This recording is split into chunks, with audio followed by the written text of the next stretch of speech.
l'assistance, Joanne Larose. La jeune femme drépanocytaire est originaire du Suriname.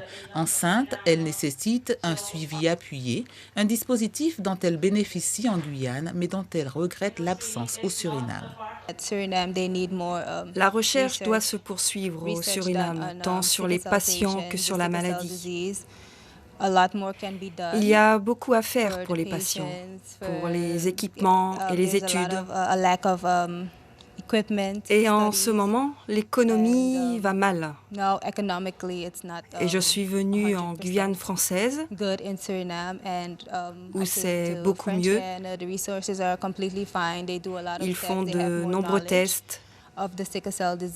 Ils en savent beaucoup plus sur la drépanocytose.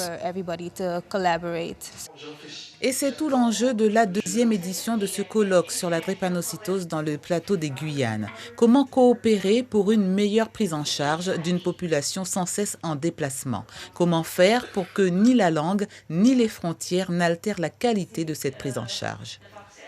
L'exemple le plus récent que j'ai eu, c'est une femme enceinte qui était pratiquement au 3e trimestre de grossesse, qui a fait des complications thoraciques graves en Guyane, mais qui avait été transfusée quelques semaines auparavant à Paramaribo, sauf qu'on n'avait pas les informations sur le sang qu'elle avait reçu à Paramaribo et qu'il était compliqué pour nous de trouver du sang, qui vient la plupart du temps d'ailleurs de métropole, qui soit correctement adapté à elle pour ne pas qu'elle fasse de complications de la transfusion. L'autre enjeu, l'aspect juridique d'une base de données partagée entre les territoires et la protection des informations médicales. L'implication de tous les acteurs s'impose alors. Chaque délégation est arrivée également avec des représentants du ministère de la Santé de chacun de ces territoires.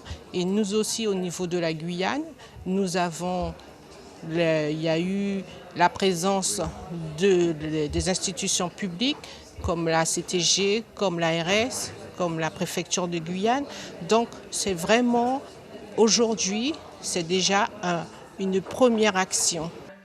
Nous en sommes donc, au dire des participants eux-mêmes, au balbutiement de la coopération, notamment avec le Suriname et le Guyana, avec lesquels la Guyane partage beaucoup de patients.